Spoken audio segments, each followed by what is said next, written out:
अस्सलाम वालेकुम dear students. मैं हूं डॉक्टर हाफिज रफ़ीक और मैं आपको लिसन एंड स्पीक इंग्लिश के एक नए लेक्चर के साथ आपको अपने यूट्यूब चैनल वर्चुअलिंग पे खुश आमदीद कहता हूं।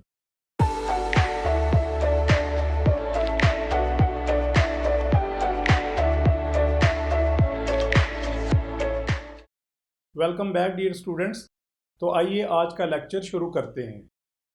Listen to Urdu and speak English यानी उर्दू सुने और अंग्रेजी बोले सीरीज में आज हम लेक्चर नंबर 30 यानी सबक नंबर 30 का आगाज कर रहे हैं। तो आइए सबसे पहले देखते हैं 4 letter words name of things. ये आपको एक लड़की की तस्वीर नजर आ रही है जो कि झील के किनारे बैठी हुई है। तो लड़की को इंग्लिश में कहते हैं गर्ल।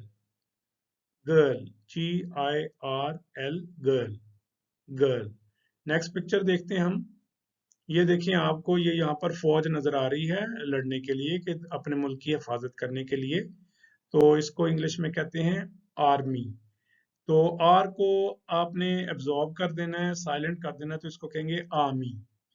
तो फौज को इंग्लिश में कहते हैं आर्मी। आर्मी। तो नेक्स्ट देखते हैं पिक्चर। ये आपको पाँव नजर आ रहा है किसी बच्चे का, बड़े का हो, बेटी का हो, बाप का हो, किसी भी का पाँव हो तो उसको इंग्लिश में कहते हैं foot. FOOT foot. Foot foot. Next आप जरा देखें कि ये पौधे हैं और ये एक तरफ को जा रहे हैं सारे के सारे। इसका मतलब है कि हवा चल रही है। जो हवा चलती है उसको इंग्लिश में कहते हैं विंड। ये W से स्टार्ट हो रहा है तो अपनी होंठ गोल करके आप बोलेंगे विंड। तो जो हवा चलती है उसको कहते हैं विंड, लेकिन जिसमें हम सांस लेते हैं उसको कहते हैं एयर। तो जो चलने वाली हवा है उसको हम कहते हैं विंड। और अगर विंड ही बहुत ज्यादा तेज चले तो वो फिर आंधी की शक्ल इख्तियार कर जाती है। तो जो चलने वाली हवा है उसको कहते हैं विंड। Wind wind. नेक्स्ट हम देखते हैं। ये देखिए आपको एक दरख्त नजर आ रहा है तो दरख्त को इंग्लिश में कहते हैं ट्री।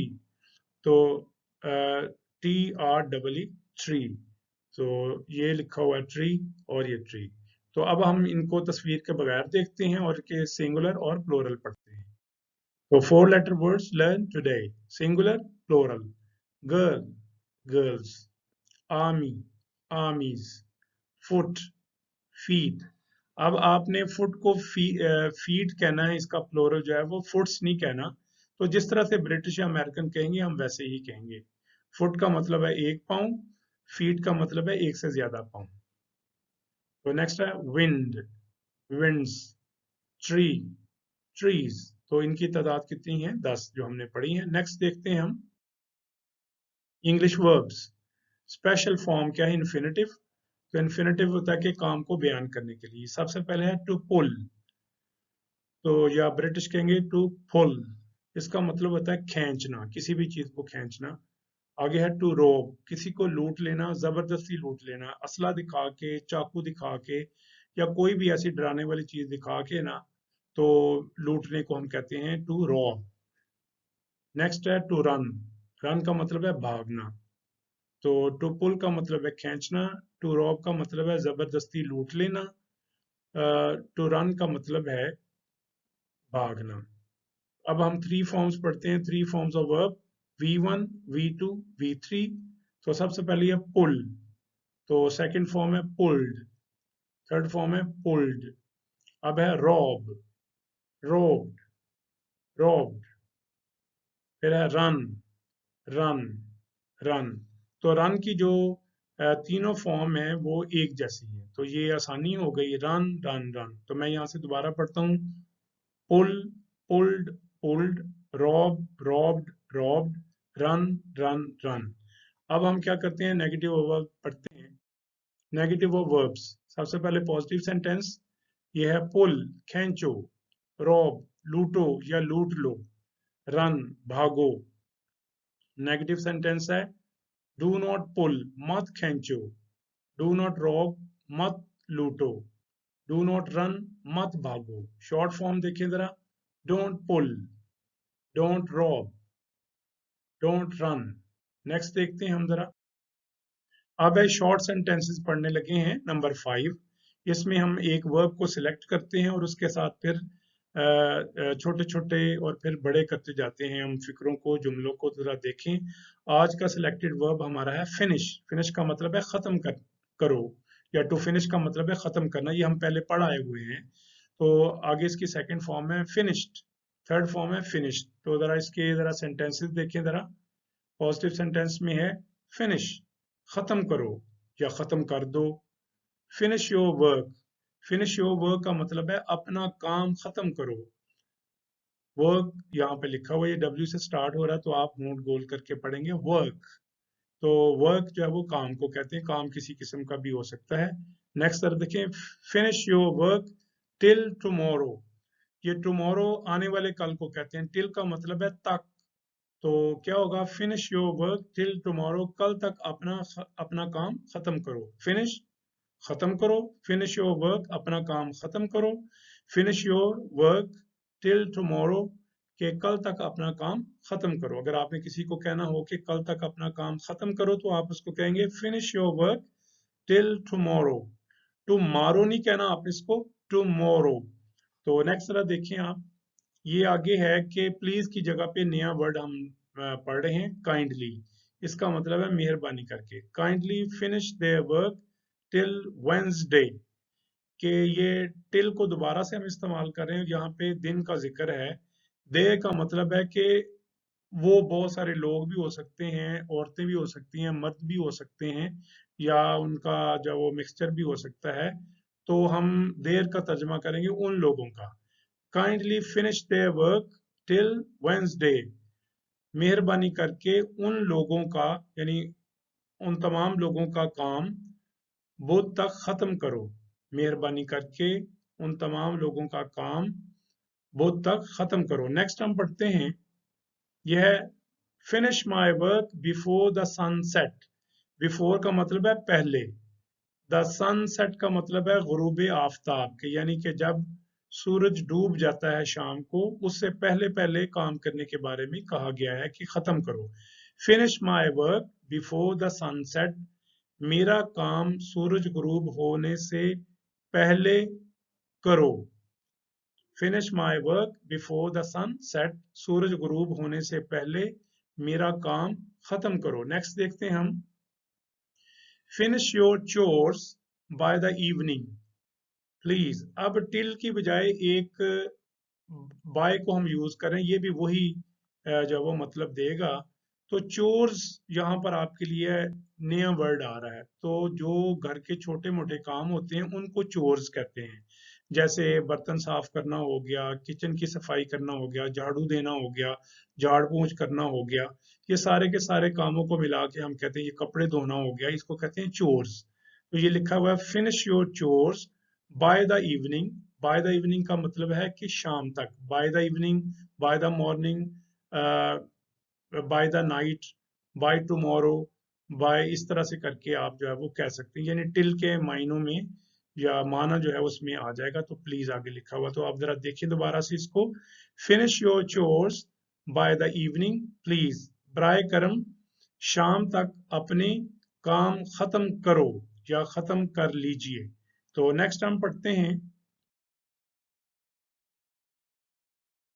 नेगेटिव सेंटेंस पढ़ते हैं। डू नॉट फिनिश, मत खत्म करो। Do not finish your work today, आज अपना काम मत खत्म करो। एक्सक्यूज मी, माफ करना। डू नॉट फिनिश इट, इसे मत खत्म करो। माफ करना, इसे मत खत्म करो। फिनिश इट, इसे मत खत्म करो। तो नेक्स्ट देखते हैं, never finish your work in haste. In haste का मतलब है जल्दी में, यानी ये किसी को डांटा भी जा रहा है और नसीहत भी की जा रही है। आप कैसे कह सकते हैं, never finish your work in haste, जल्दी में अपना काम कभी मत खत्म करो। जल्दी में अपना काम कभी मत खत्म करो। नेक्स्ट देखते हैं हम, यह है लिसन, सुनो। Do not finish your lunch so quickly. So का मतलब है इतना, और क्विकली का मतलब है तेजी से या जल्दी से। तो लिसन, सुनो। Do not finish your lunch, अपना दोपहर का खाना इतनी जल्दी मत खत्म करो। क्योंकि जल्दी जल्दी खाना खाना जो है वो स्टमक के लिए, यानी हमारे मैदे के लिए अच्छा नहीं है। तो मैंने मैदे को लफ्ज बोला है स्टमक, इसको लोग बाज कहते हैं स्टोमैक। ये नहीं कहना आपने, स्टमक का मतलब है मैदा। लिसन, सुनो, do not fission your excuse me, listen, do not finish your lunch so quickly. सुनो, अपना दोपहर का खाना इतनी जल्दी मत खत्म करो। नेक्स्ट हम देखते हैं, excuse me, do not finish his work in an hour. माफ करना, उसका काम 1 घंटे में मत खत्म करो। इन एन आवर, आप देख रहे हैं कि आवर जो है वो एच से स्टार्ट हो रहा है, लेकिन इसकी साउंड जो है वो वाउल साउंड है, तो इससे पहले एन लगा रहे हैं हम। इन एन आवर का मतलब है 1 घंटे में।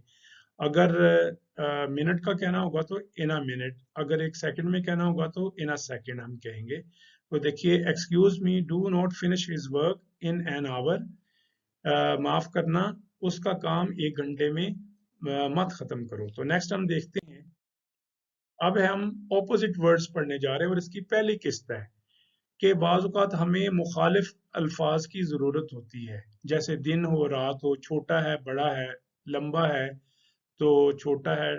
इस तरह से हम जो है वो ऑपोजिट वर्ड जो है ना, मुखालिफ वर्ड जो है ना, उनके बारे में पढ़ना चाहते हैं। तो यहाँ पर मैंने वर्ड लिखा है और यहाँ पर ऑपोजिट वर्ड लिखा है, तो इसको हम देखते हैं ज़रा। ये है डे। डे का आपको पता है, दिन को कहते हैं नाइट, रात। डीप का मतलब होता है गहरा, और शैलो का मतलब होता है कम गहरा। Deep, shallow. चीप का मतलब होता है सस्ता, और कॉस्टली का मतलब होता है महंगा। एक्सपेंसिव भी कहते हैं, डेयर भी कहते हैं, तो हम इसी को याद कर लेते हैं। चीप सस्ता, कॉस्टली महंगा। ब्रॉड का मतलब होता है खुला, कोई गली खुली हो सकती है, रास्ता खुला हो सकता है, तो उसको कहते हैं ब्रॉड।